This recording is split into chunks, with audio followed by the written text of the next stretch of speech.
પહેલું, accepting the nature. જે વ્યક્તિ જેવો છે એવો જ રહેવાનો છે, એમાં કોઈ પરિવર્તન આવવાનું નથી. આપણે બધા દુઃખી કેમ થઈએ છીએ? કારણ કે આપણે એક્સપેક્ટ કરીએ છીએ કે આ વ્યક્તિમાં, આના સ્વભાવમાં પરિવર્તન આવે, અને ક્યારેય આવતું નથી, એટલે આપણું મન અશાંત થાય છે. પણ when you accept the individual as it is, આમાં કંઈ જ પરિવર્તન આવવાનો નથી, આ જે છે એવો જ કે એવી જ રહેવાની છે, ત્યારે તમારો જોવાનો નજરિયો બદલાઈ જાય છે. પાગલને કેવું આપણે એક્સેપ્ટ કરી લઈએ છીએ? પાગલ છે તો પાગલ છે, ફૂલ સ્ટોપ. એમ તમારા ઘરે કદાચ ઘરવાળા ગુસ્સાવાળા હોય, 1-2 વાર, 5 વાર, 10 વાર ગુસ્સો કરે, પછી સ્વીકારી લો. તમે તમારા જાતને એવું નહીં કહો કે આ કેમ ગુસ્સો કરે છે, આ કેમ ગુસ્સો કરે છે, આ કેમ ગુસ્સો કરે છે. જેટલા પ્રશ્ન પૂછશો અશાંતિ વધશે. એના કરતાં તમારા જાતને કહો આ ગુસ્સાવાળો છે, ફૂલ સ્ટોપ, સ્વીકાર, એક્સેપ્ટ. અને એકવાર સ્વીકારી લીધું ને પછી પેલો ગુસ્સો કરશે ને તો આપણને બહુ મજા આવશે. કેવી સરસ એની આંખો છે, લાલ લાલ, વાહ, ગુસ્સા કરને કી ક્યા અદા હૈ, વાહ, ગુસ્સા ભી ऐसा होना चाहिए. એ ગુસ્સાને તમે એકવાર સ્વીકારી લો ને. દરેક વસ્તુને આ જીવનમાં પચાવવી પડે ભાઈ. એકવાર પચી જાય ને પછી રાહત થઈ જાય. ખાવાની વસ્તુ પણ પચી જાય પછી રાહત થાય, એમ વ્યક્તિનો સ્વભાવ પણ પચી જાય પછી રાહત થાય. પણ જો સ્વભાવનો અપચો કરશો ને તો પેલું નડ્યા કરશે, નડ્યા કરશે, નડ્યા કરશે. અને આ દુનિયામાં ઇનડાઇજેશન જેવો રોગ એ બીજો કોઈ રોગ નથી. પેટ બગડે તો આખું શરીર બગડે, એમ મન બગડે તો આખું જીવન બગડે. એ મનને બગાડતા નહીં કોઈકના સ્વભાવથી. સ્વભાવને પણ પચાવવું પડે ભાઈ. Digest the nature of an individual, because you cannot change the nature of an individual. What it is as it is. પ્રકૃતિને આપણે બદલી શકીએ છીએ. વરસાદ આવે તો આપણે રેનકોટ પહેરીએ છીએ, ગરમી લાગે તો આપણે એવા કપડાં પહેરીએ છીએ, ઠંડી લાગે તો આપણે સ્વેટર પહેરીએ છીએ. આપણે પ્રકૃતિ પ્રમાણે ચાલીએ છીએ. પ્રકૃતિ આપણા પ્રમાણે ચાલે છે? ના. ऋतु अनुसार हम अपने मन को जैसे बदलते हैं, उसी प्रकार व्यक्ति के स्वभाव के अनुसार व्यक्ति को अपने आप को उसमें मोल्ड करना पड़ता है, उसके साथ एडजस्ट करना पड़ता है, उसको एक्सेप्ट करना पड़ता है और उसको अंडरस्टैंड करना पड़ता है. एक्सेप्टिंग, અંડરસ્ટેન્ડિંગ એન્ડ એડજસ્ટિંગ, આ 3 ગુણ જે વ્યક્તિના અંદર, આ 3 વિવેક જે વ્યક્તિના અંદર, વ્યવહારિક જગતના અંદર છે, એ વ્યક્તિ હંમેશા સુખી થઈ શકે છે. એ ક્યારે પણ દુઃખી થતો નથી, કારણ કે એના અંદર આ 3 મુખ્ય ગુણો છે. હવે આપણે આનું ઊંધું કરીએ છીએ. આપણે એક્સેપ્ટ જ કરતા નથી અને ઉલટું પ્રશ્ન કર્યા કરીએ, કેમ આવો, અને પછી પાછી મુદત પાડીએ. આ જ્યાં સુધી આના સ્વભાવને બદલશે નહીં ત્યાં સુધી મને ગમશે નહીં, એટલે જિંદગી ભર એવો ને એવો જ રહે. એ રાહ જોઈને બેઠો હોય ક્યારે બદલાય, ક્યારે બદલાય. એ નહીં બદલાય. You have to used to it. And we have this tendency to get ourselves used to it, but we don't want to. અમારા વંદનાબેન અહીંયા બેઠા છે, ચૂના ભટ્ટીમાં રહે છે. એ સૂઈ ગયા હતા, હમણાં જાગ્યા, નામ લીધું એટલે. એ શાંતિથી બેઠેલા. એ ચૂના ભટ્ટીમાં રહે છે. અને તમારા ઘરના બાજુમાંથી ટ્રેન બહુ જાય ને, રેલવે સ્ટેશનના પાસે છે ને. બહુ વર્ષો પહેલા હું નાનો હતો ત્યારે રોકાયો હતો, મને યાદ છે.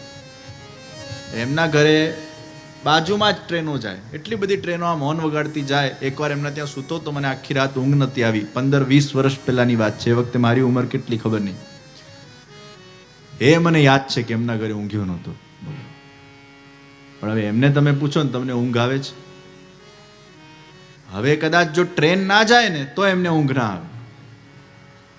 હવે એની આદત પડી ગઈ કે ટ્રેનના હોર્નની એવી આદત પડી ગઈ કે હવે જ્યાં સુધી પેલો હોર્ન ના વાગે, કારણ કે હવે એને સ્વીકારતા ગયા. જે છે આ જ છે, જે છે આ જ છે, જે છે આ જ છે. આના સાથે જ રહેવું પડશે, આના સાથે જ જીવવું પડશે. આ જ જીવન છે, અહીંયા જ જીવન છે. ઘર બદલાય એવી કોઈ સંભાવના નથી. Accept, adjust, understand. અને પછી કેવું મન માની જાય છે, પછી એ હોર્ન આપણને અખરતું નથી. જ્યાં 3 સૂત્ર તમારા જીવનમાં તમે ઇમ્પ્લિમેન્ટ કરી નાખ્યા, પછી જીવનના અંદર કેટલાય શોર ગશોલ તમારા આજુબાજુ ચાલ્યા કરે, કેટલાય કાંટાઓ આજુબાજુ હોય, પણ તમે હંમેશા ફૂલ બનીને એમાંથી સુગંધને પસરાવ્યા કરતા હો છો. એ કાંટાઓ તમને અફેક્ટ નથી કરતા, કારણ કે તમે ફૂલ બની ગયા છો અને કાંટાઓના આદિ બની ગયા છો. મને એક જણાએ પૂછ્યું, how to have a problem free life? સમસ્યા વગરનું જીવન કઈ રીતે પ્રાપ્ત થાય?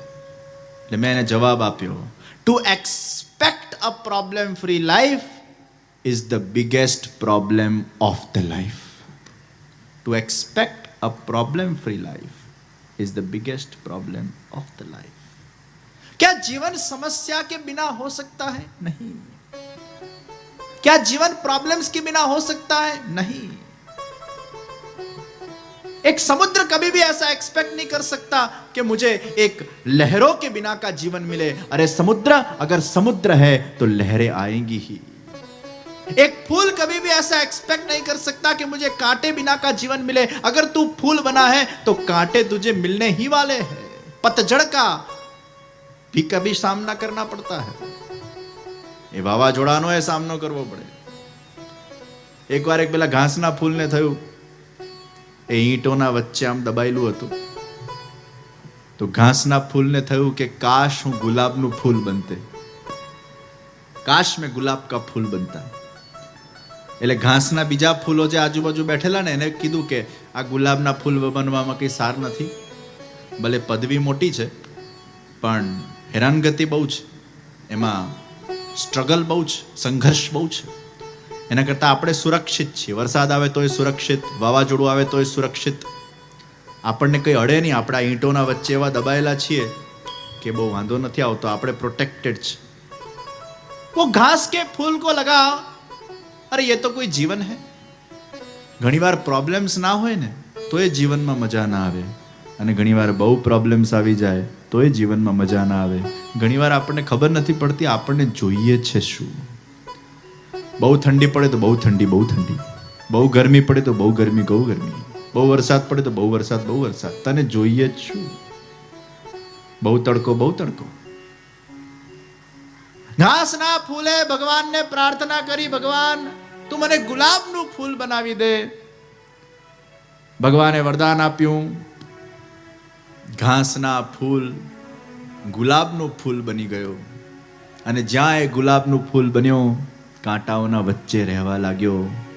એવા વાવાઝોડા આવ્યા, એવા વરસાદો પડ્યા, એ ગુલાબનું ફૂલ છિન્ન ભિન્ન થઈને એની પંખુડીઓ એ વિખરાવા લાગી અને જમીન પર પડવા લાગી. અને એ ગુલાબના ફૂલે જ્યારે જમીન પર પડીને પેલા ઘાસના ફૂલ સાથે જ્યારે મુલાકાત કરી, ત્યારે પેલા ઘાસના ફૂલે હસતા હસતા કીધું, મેં તને ના પાડી હતી ગુલાબ બનવામાં કંઈ જ સાર નથી, ખોટો તું ગુલાબ બન્યો, ખોટો તું હેરાન થયો. ત્યારે ગુલાબના ફૂલે કીધું, અરે ઘાસના ફૂલ, એકવાર તું આ એક્સપિરિયન્સ તો કરી જો, ગુલાબના ફૂલ બની તો જો, એનો આનંદ જ કંઈ અલગ છે.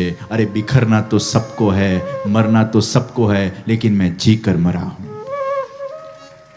समस्या बिना का जीवन क्या जीवन है? संघर्ष बिना का जीवन क्या जीवन है? एक बार गुलाब के फूल बनकर तो देखो, जी कर तो देखो, संघर्ष भी हमारे लिए सहज बन जाएंगे.